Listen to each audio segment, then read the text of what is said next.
నమస్తే welcome to BCN news నేను విజయలక్ష్మి ముందుగా ముఖ్యాంశాలు బెంగళూరులో పర్యటించిన AP deputy CM Pawan Kalyan Karnataka నుంచి 6 కుంకి ఏనుగులను ఏపీకి తీసుకొచ్చేందుకు చర్చ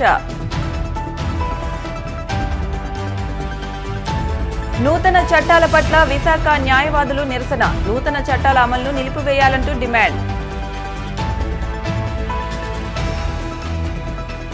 పెద్దాపురంలో ఉత్సాహంగా జాతీయ చేనేత దినోత్సవం చేనేత వస్త్రాల ఆవశ్యకతపై విద్యార్థులకు అవగాహన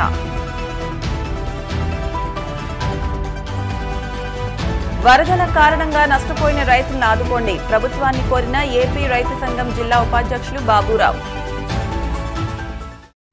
AP deputy CM Pawan Kalyan బెంగళూరులో పర్యటించారు కర్ణాటక సీఎం సిద్దరామయ్యతో పవన్ కళ్యాణ్ భేటీ అయ్యారు అనంతరం కర్ణాటక అటవీ శాఖ మంత్రి ఈశ్వర్ ఖండ్రేతో పవన్ కళ్యాణ్ సమావేశమయ్యారు కుంకి ఏనుగుల ఒప్పందం పలు అంశాలపై చర్చించేందుకు బెంగళూరుకు పవన్ వెళ్లారు ఈ క్రమంలోనే ఏనుగుల దాడులపై పరిష్కారం కోసం పవన్ చర్చలు జరిపారు కర్ణాటక నుంచి 6 కుంకి ఏనుగులు ఏపీకి ఇచ్చే అంశంపై పవన్ చర్చించినట్లు తెలిసిందే పొలాల మీద పడే ఏనుగుల్ని తరమడానికి కుంకి ఏనుగులతో పరిష్కారం లభిస్తుందని గతంలో అధికారులు చెప్పగా ఈ మేరకు చర్చలు జరిపారు ఎర్రచందనం అక్రమ రవాణా నివారణకు తీసుకోవాల్సిన చర్యలపై కర్ణాటక అటవీ మంత్రితో పవన్ కళ్యాణ్ చర్చలు జరిపినట్లు సమాచారం పొరుగు రాష్ట్రాల సహకారంతో ఎర్రచందనం దోపిడీని అరికట్టేలా పవన్ ప్రణాళికలు చేపట్టనున్నారు ఎర్రచందనం స్మగ్లింగ్ కట్టడి కలిసి పనిచేయాలని కర్ణాటక అటవీ శాఖ మంత్రిని కోరారు In short, we went for a 7-point agenda.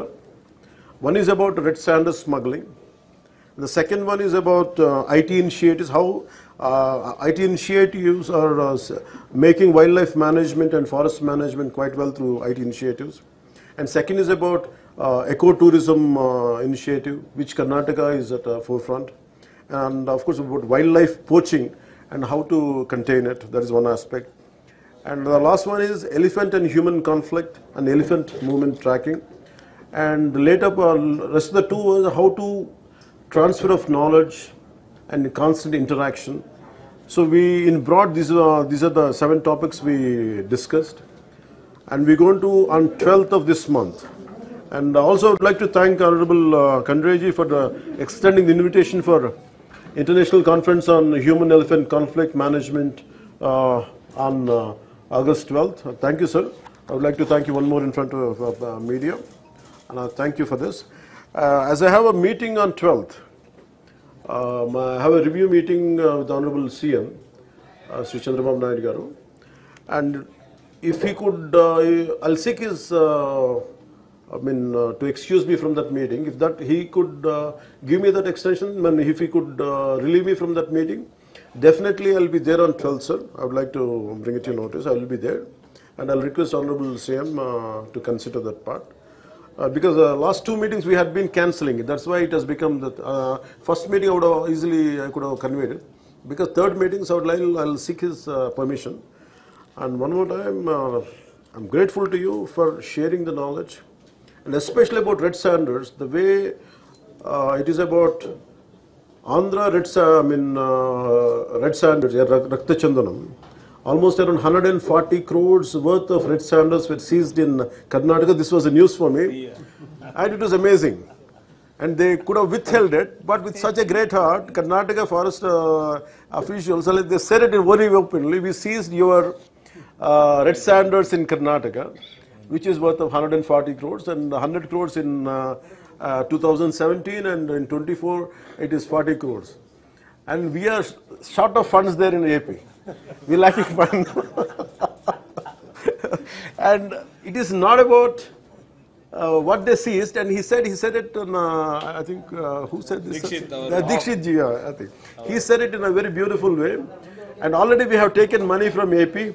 So we will extend our services, our cooperation, because we have taken that wealth and we are more than willing to do it. And that made me quite inspiring and quite grateful for saying those words. Kakinada జిల్లా పెద్దాపురం పట్టణంలోని మహారాణి కళాశాలలో జాతీయ చేనేత దినోత్సవం కళాశాల principal doctor P జ్యోతిర్మయ ఆధ్వర్యంలో నిర్వహించారు. దీనిలో భాగంగా చేనేత కార్మికుల పుట్టు పూర్వోత్తరాలు, చేనేత వస్త్ర పరిశ్రమ విశిష్టత, చేనేత దినోత్సవం ఆవశ్యకత గురించి విద్యార్థుల్లో అవగాహన కల్పించారు. ఈ కార్యక్రమంలో వి అచ్చిరెడ్డి, చరిత్ర, ఫిజిక్స్ అధ్యాపకులు S Ramarao, MVL Bhanumurthy, S Murthy, D Gangadhar తదితరులు పాల్గొన్నారు. సభ అనంతరం జాతీయ చేనేత దినోత్సవం సందర్భంగా చిత్రలేఖనం, వక్తృత్వ పోటీలు నిర్వహించి చేనేత వర్గానికి చెందిన కోటక సత్యనారాయణ అటెండర్ను సన్మానించారు. ఈ సభను ఘనంగా నిర్వహించడంపై కళాశాల కరెస్పాండెంట్ జాస్తి రమేష్ వీరిని అభినందించారు. మన స్వాతంత్రోద్యమ నాయకులు ధీటుగా ఎదుర్కొని దీనిని మొట్టమొదటిగా వందే మాతరం అనే ఉద్యమం మీకు అందరికీ తెలిసే ఉంటుంది. 1905 సంవత్సరంలో వందే మాతర ఉద్యమం జరిగింది. ఆ వందే మాతర ఉద్యమ సందర్భంలో అప్పుడు 2 పిలుపునిచ్చారు, 2 ఉద్యమాలు చేశారు. దాంట్లో భాగంగానే వందే మాతర ఉద్యమం భాగంగానే 2 ఉద్యమాలు, ఒకటి స్వదేశీ ఉద్యమం, 2 హోమ్ రూల్ ఉద్యమం. స్వదేశీ ఉద్యమంలో భాగంగా అంటే ఆనాడు ముఖ్యంగా విదేశీ వస్తువులు కానీ విదేశీ వస్త్రాలను కానీ అమ్మే దుకాణాల దగ్గర టికెటింగ్, హర్తాల్, ధర్నా మొదలైనటువంటి కార్యక్రమాలను చేశారు. ఎందుకంటే ఇక్కడ ఒకటి ఆనాడు మన యొక్క ఆర్థిక వ్యవస్థకు చెందినటువంటి డబ్బంతా ఇంగ్లాండ్కి వెళ్ళిపోతుండేదన్నమాట. అంటే విదేశీ వస్తువులు కొనడం వల్ల ఏమవుతుందంటే ఇక్కడ స్వదేశీ పరిశ్రమలేమో ఆర్థికంగా నష్టపోవడం జరుగుతుంది. దాంతో ఏమవుతుందంటే మన సంపద అంతా కూడా లండన్కి పోతూ ఉండేదన్నమాట. దీనిని గ్రహించి ఆనాటి అతివాద నాయకులైనటువంటి అనేక మంది మహానుభావులు ముందు మన పరిశ్రమలను స్వావలంబన దిశగా తీసుకెళ్ళినట్లయితే ఆటోమేటిక్గా ప్రతి ఒక్కరూ కూడా ఉద్యోగాన్ని పొందుతాడు, తన కాళ్ళపై తాను కాళ్ళపై తాను బతుకుతాడు అని చేతి వృత్తులను ప్రోత్సహించడం. అందులో భాగంగానే స్వదేశీ వస్త్రాలనే ధరించాలి, స్వదేశీ వస్త్రాలను ధరించాలి అని ధీటుగా పేర్కొనడం జరిగింది. చేనేత పరిశ్రమలో ఈ కద్దరు వస్త్రాలు నేయడం అనేది మన ప్రాచీన కళ. దానికి ఎంతోమంది ఆ కళాకారులు కూడా ఉన్నారు. వీళ్ళందరినీ సత్కరించాలి అనే ఉద్దేశంతో మన కళ అంతరించిపోకుండా ఈ నరేంద్ర మోడీ గారు 2015లో ఈ ఆగస్టు 7కి ఈ ప్రాముఖ్యతను ఆపాదించారు. దీనికి ముఖ్య కారణము ఆనంద్ భాస్కర్ అని ఒక శాస్త్రవేత్త మన చరిత్ర మనుగడ కవి అంతరించుకోకుండా దాన్ని పరిశోధన చేసి 2005లో చేనేత వస్త్ర కార్మికుల మీద ఒక డిసర్టేషన్ రాశారు. నూతన చట్టాలకు వ్యతిరేకంగా విశాఖలో న్యాయవాదులు నిరసన వ్యక్తం చేశారు. విశాఖ జిల్లా కోర్టు వద్ద న్యాయవాదులు నిరసన కార్యక్రమాన్ని చేపట్టారు. కేంద్రం తీసుకొచ్చిన చట్టాలు పేదలకు వ్యతిరేకంగా ప్రశ్నించే గొంతుకలను అణిచివేసేలా ఉన్నాయని న్యాయవాది సుబ్బారావు ఆగ్రహం వ్యక్తం చేశారు. కొత్త చట్టాల అమలును నిలిపివేయాలంటూ నినాదాలు చేశారు. చట్టాలతో ఇబ్బందులు వచ్చే పరిస్థితులు ఉన్నాయని అభిప్రాయాన్ని వ్యక్తం చేశారు. మోడీ గారు వచ్చిన తర్వాత ఇవాళ భారతదేశం 75 సంవత్సరాల స్వతంత్ర దేశంలో ఈ రోజు కూడా IPC, CrPC, intelligence act, CPC అమలవుతూ ఉంటే ఆయన రీసెంట్ గా జూలై 1, 2024 కొత్త చట్టాలు వస్తాయని చెప్పారు. అయితే దీన్ని ఎందుకు మనం మద్దతు తెలియజేయాలి, ఎందుకు వ్యతిరేకిస్తామంటే మీరు ఒకసారి గమనించండి. అందువల్ల దక్షిణ భారతదేశంలో వచ్చేసరికి మనకి చెన్నై కానీ, తమిళనాడు కానీ, కేరళ కానీ మేము తీవ్రంగా వ్యతిరేకిస్తాం.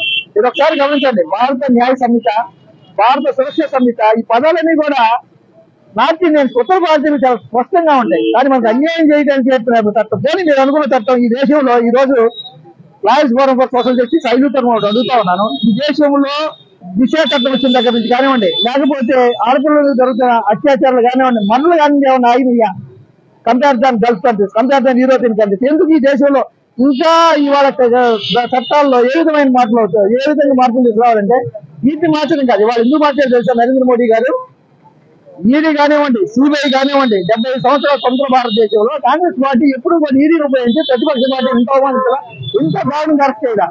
ఇవాళ ఈ చట్టాల మార్పులో కూడా అదే కారణం. ఐపీసీని ఇండియా భారతీయ న్యాయ సన్నిధి చేయడంలో ఉన్న ఉద్దేశం వాళ్ళకి ఎలాగైనా ఈ చట్టాలు వాళ్ళు గుర్తులో పెట్టుకోవాలి. అయితే రేపు ఇవాళ వరకు ఏం జరిగింది ఈ రాష్ట్రంలో జనరల్గా జగన్మోహన్ రెడ్డి ప్రభుత్వం ఇవాళ చంద్రబాబు నాయుడు ప్రభుత్వం.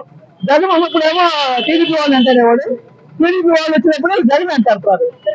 జనదృష్టి ఇది భారత ప్రజాస్వామ్యానికి అవసరమా? ఇది భారత ప్రజాస్వామ్యంలో ఒక గొడ్డలు పెట్టు. ఎందుకంటే ఏది భారత రాజ్యాంగ బాబాసాహెబ్ అంబేద్కర్ అరవై స్పష్టంగా చెప్పాడు, ఎక్కడైతే భారత ప్రజాస్వామ్యం మరుగులు ఉంటుందో ఇవాళ ప్రపంచ చరిత్ర మీరు ఒకసారి పరిశీలించండి. Bharat India is number 1 in democracy compare the United states of America.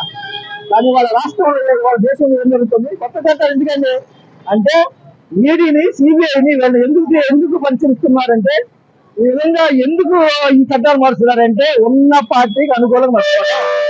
ఇవాళ టెల్లింగ్ వెరీ ఫ్రాంక్లీ ఇవాళ భారతదేశంలో న్యాయ వ్యవస్థ ఎవరి చేతుల్లోకి వెళ్ళింది తెలుసా? లెజిస్లేటివ్ చేతుల్లో, ఎమ్మెల్యే ఎంపీ చేతుల్లో, పార్లమెంట్ చేతుల్లో, అసెంబ్లీ చేతుల్లోకి ఇలా వెళ్ళిపోతూ ఉంది. ఎందుకంటే నేను చెప్పేదా, ఇదే దేశంలో justice Ranjan Gogoi who is the former chief justice of India ఎప్పుడైతే రిటైర్ అయ్యారో ఇమీడియట్ గా జాయిన్ అయితే రాజ్యసభ మెంబర్ అంతిమ నరేంద్ర మోదీ. ఆంకాలజీ క్యాన్సర్ డిపార్ట్మెంట్కు సంబంధించి అత్యంత అరుదైన శస్త్రచికిత్సలను ఇప్పుడు కృష్ణా జిల్లా గుడివాడలోని ఈవీఆర్ మల్టీ స్పెషాలిటీ ఆసుపత్రిలో ఎన్టీఆర్ వైద్య సేవల ద్వారా అందుబాటులోకి వచ్చినట్టు ఆసుపత్రి యాజమాన్యం తెలియజేసింది. ఇటీవల విజయవంతంగా జరిగిన శస్త్రచికిత్సల వివరాలను వైద్యులు మీడియాకు తెలియజేశారు. ఓ మహిళ ఈవీఆర్ ఆసుపత్రిలో పరీక్షలు చేయించుకోగా అరుదైన క్యాన్సర్ లక్షణాలు ఉన్నట్టు ప్రముఖ వైద్యురాలు సూరపనేని జయశ్రీ గుర్తించారు. చెన్నై అపోలో ఆసుపత్రి వైద్య నిపుణులు రేవంత్ కుమార్, సూరపనేని జయశ్రీ ఈ వ్యాధికి ఈవీఆర్ ఆసుపత్రిలో శస్త్రచికిత్సను విజయవంతంగా నిర్వహించారు. ఎన్టీఆర్ ఆరోగ్య సేవల ద్వారా ఇలాంటి అరుదైన వ్యాధులకు ఈవీఆర్ ఆసుపత్రిలో చికిత్సలు అందుబాటులో ఉన్నట్టు ఆసుపత్రి యాజమాన్యం తెలియజేసింది. గ్రామీణ ప్రాంతమైన గుడివాడలో ఇలాంటి అరుదైన శస్త్రచికిత్సలకు వైద్య విధానాన్ని అందుబాటులోకి తెచ్చిన ఈవీఆర్ మల్టీ స్పెషాలిటీ ఆసుపత్రి నిర్వాహకులను ప్రముఖ వైద్యులు రేవంత్ కుమార్ అభినందించారు. నమస్తే అండి, నా పేరు doctor K Revanth Kumar Kodali, consultant surgical oncologist, robotic laparoscopic surgeon, EVR hospitals Gudivada. ఈ నెల 18వ తారీఖు మేము ఒక అరుదైన కేసు ఆపరేట్ చేయడం జరిగిందండి. మా దగ్గరికి ఒక 45 ఏళ్ల యువత కడుపులో గడ్డని వచ్చారు. ఈ యువతకి పుట్టుకతో నుంచే ఆవిడకి నెలసరి ఎప్పుడు రాలేదు. సో మేము వీటిని స్కానింగ్ చేసి పరీక్షలు చేసి చూడగా మాకు తెలిసింది ఏంటంటే ఈవిడికి గర్భసంచి అండ్ యోని భాగం అనేది సరిగ్గా ఏర్పడలేదు. సో దీన్ని మనం ముల్లేరియన్ ఏజెన్సీస్ అంటాం. ఇటువంటి కండిషన్ అనేది ప్రతి 4000 నుంచి 5000 ఆడవాళ్ళలో ఒకళ్ళకి గానీ ఇద్దరు గానీ ఉంటుంది. సో ఇటువంటి ముల్లేరియన్ ఏజెంట్ సరిగ్గా ఏర్పడని గర్భసంచిలో నుంచి ఒక కణిత రావటం అనేది చాలా చాలా అరుదు. ఇటువంటి సరిగ్గా ఏర్పడిన గర్భసంచిలో నుంచి కణిత రావటం అనేది చాలా చాలా మనం చూసుకుంటే ప్రపంచంలో ఇట్లాంటి కేసెస్ 50 కంటే తక్కువే ఇప్పటి వరకు నమోదైనాయండి. సో ఇటువంటి అరుదైన కష్టమైన ఆపరేషన్ ని నేను, గైనకాలజిస్ట్ అయిన డాక్టర్ జయశ్రీ గారు, మొత్తం డాక్టర్ అయిన డాక్టర్ గౌతమి గారు కలిసి ఒక టీం లాగా ఏర్పడి సుమారుగా 20 సెంటీమీటర్ల సైజు 4 కేజీల బరువున్న కణితిని తీయటం జరిగిందండి. దాంతో పాటుగా సరిగ్గా ఏర్పడని గర్భసంచిని కూడా తీసేయటం జరిగిందండి. మేము ఈ ఆపరేషన్ ని మొత్తాన్ని ఆరోగ్యశ్రీలోనే చేశాం. ఆపరేట్ చేసిన 2 రోజుల పేషెంట్ నడవటం, 3 రోజుల నుంచి ఆహారం తీసుకోవటం, మోషన్ పాస్ చేయటం, పేషెంట్ త్వరగా రికవర్ అయ్యారండి. 5 రోజుల పేషెంట్ బాగా రికవర్. ఈ రోజు మేము ఆ పేషెంట్ ని డిశ్చార్జ్ చేయడం జరిగిందండి. సో ఇట్లాంటి ఆపరేషన్ లో మాకు సహాయం చేసిన ఆపరేషన్ థియేటర్ స్టాఫ్ కి, ఈవీఆర్ హాస్పిటల్ స్టాఫ్ కి ధన్యవాదాలు. సో ఇటువంటి ఎన్నో కష్టమైన కాంప్లెక్స్ క్యాన్సర్ ఆపరేషన్స్ అన్ని ఇప్పుడు మనం మన ఈవీఆర్ హాస్పిటల్లోనే ఆపరేట్ చేయడం జరుగుతుందండి. Thank you. మా అత్తయ్య గారండి, మా అత్తయ్య గారు మొదటి మహాలక్ష్మి అండి, మా దేవపూడి అండి. మా అత్తయ్య గారికి 2 సంవత్సరాల నుంచి గర్భసంచిలో కడుపు గడ్డ ఉండటం వలన బాగా నొప్పిగా ఉందని బాధపడుతున్నారండి. ఇక్కడ ఈవీఆర్ హాస్పిటల్లో తీసుకుని ఆపరేషన్ చేస్తున్నారని ఇక్కడ తీసుకొచ్చామండి. ఇక్కడ ఆపరేషన్ కూడా బాగానే జరిగిందండి, బాగానే నడుస్తున్నారండి, ఇవాళ విచారిస్తున్నారండి. ఇప్పుడు కాసేపు ప్రకటనలు.